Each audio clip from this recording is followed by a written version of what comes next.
two games, obviously a little bit different. I thought Clayton State, we came out and first half we struggled, credit them. I thought their defense was really good. I thought we were sluggish offensively, didn't have much pace in the half court or the full court. Obviously didn't shoot it well. I think we were, maybe 1 for 13 in the first half from three. But again, their defense was pretty good and bothered some shots, and we did get opportunities. I didn't think we converted. And defense, we held them to 24. I think it was 34-24 at half. But our defense, I didn't think it was great in the first. I thought they missed some shots that were makeable. I thought they really kind of controlled the first half. Second half, obviously knocked a couple in, didn't shoot it great still.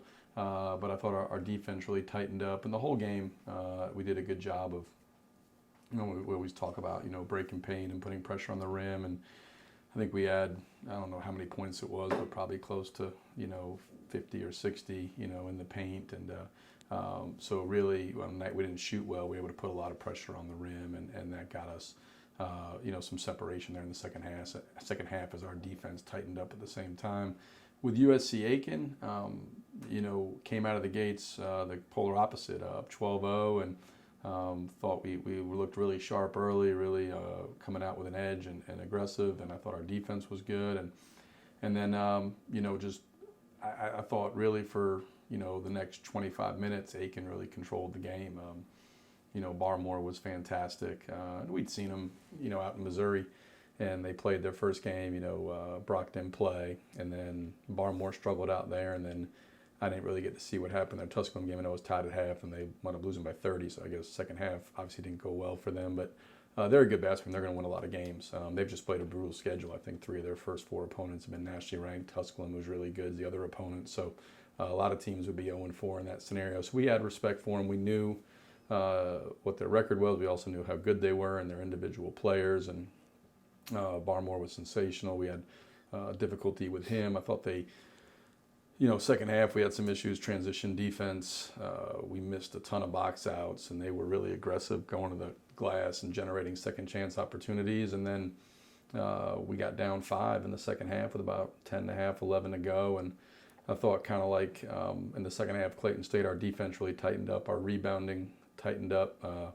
Offensively, executed a pretty high level. Anthony Brown got out in transition, got some easy baskets as a one-man fast break. And then as it got, I think it was 70-68 with like 2.5 minutes to play. And really kind of, as we did in the West Texas game, played through Voss. And he made some great plays, both for himself and hit Anthony on a back door for a layup, made the right reads, and showed a lot of poise and maturity. And I think the last 10 minutes, Devin Whitfield's defense on Barmore was sensational, and Cam Henry was fantastic. He was playing the 5 for us, vertical challenging, rebounding the basketball, and he was dominant on the glass there that last 10 minutes of the game.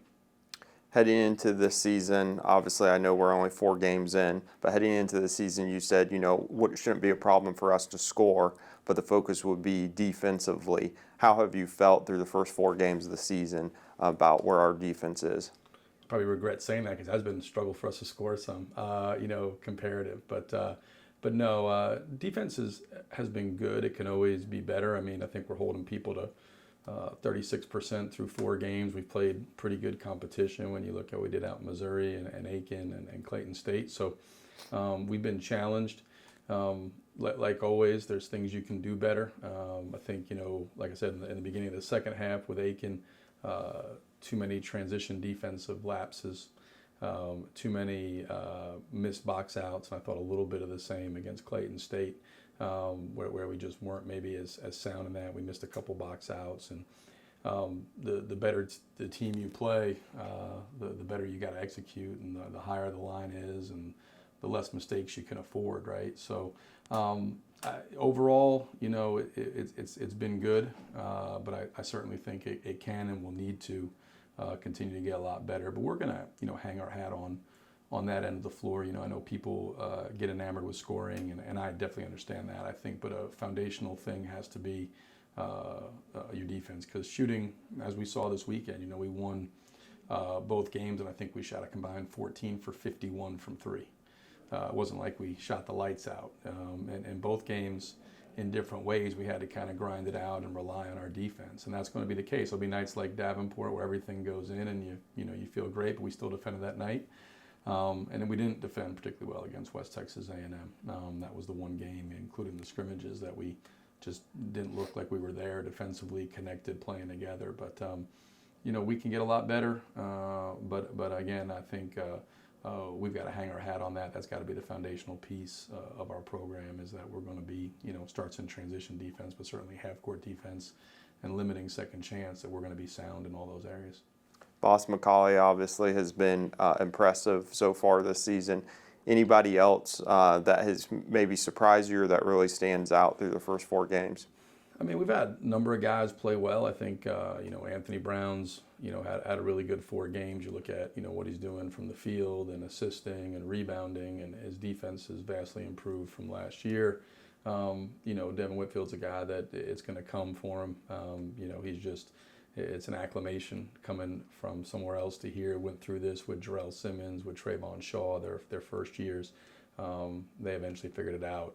Devin will as well. And again, even without, like I told him, with his offensively not being what he's capable of, he's still playing 30 minutes a game because of the way he's defending. And certainly a guy that I think is playing a high level. Cam Henry, what he's doing, scoring, rebounding. He's kind of the ultimate glue guy. Another guy that's a really good defender.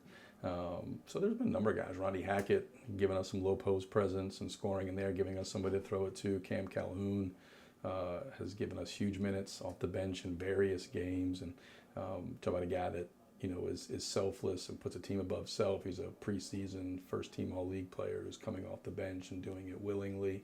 No attitude, no qualms about it. He comes in, total selfless team guy, and sets a great example for the others. And Julius Brown, Alex Darling, I know they're both their hot streak's coming. Law averages always kicks in. So if they were shooting 80%, I'd be expecting a cold streak. They're both not shooting the ball the way they're capable of, and I know a hot streak's coming because I know how good of shooters they are. They're both proven shooters at the college level, and so we're looking forward to them sticking some shots here soon, and that law average is kicking in for those guys, Devin as well. So, again, we've had a lot of guys contribute through these first 4 games, and certainly we're going to need everybody as we get into the season.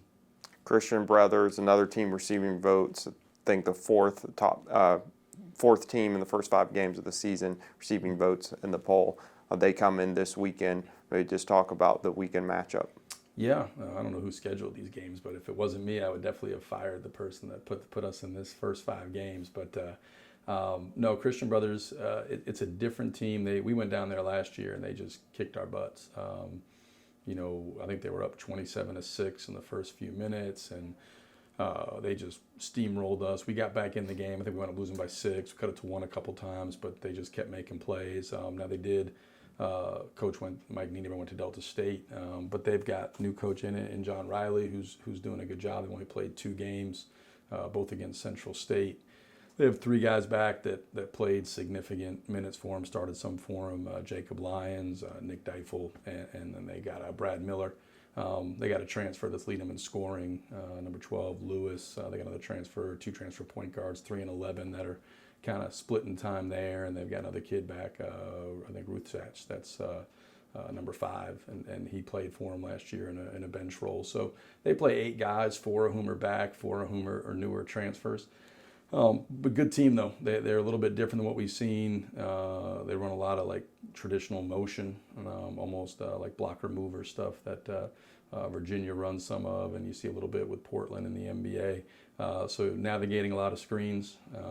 They play deep into the shot clock. It's not going to be at least from their end, not a fast-paced game. I mean, they run opportunistically, but they're a team that wants to grind you out in the half, and they have a lot of possessions where they're down in the final seconds of the clock. So our ability to stay disciplined, to focus in and play 25, 28, 30 seconds of great defense is going to be challenged. And then offensively, we certainly want to continue to do, same things we always talk about. And that's, we tell them that the offensive stuff never changes. We want to play fast, we want to play spaced, we want to play together and disciplined. And that's always the case. As fast as we can play with spacing, together, so the ball moves and guys are playing together on that end of the floor, and then disciplined in our ability to take care of the ball and disciplined in our shot selection. And so sometimes when you play a team and you're on defense for 28, 29 seconds, it's easy to come down and lose discipline because you just want to get out and go, and then you wind up taking some bad ones, and then you're right back sitting down for the 30 seconds on the other end. So we're going to have to really be disciplined on the defensive end in terms of being able to sustain it and be continuous for 30 seconds, and then make sure that offensively we're really being sound with our shot discernment.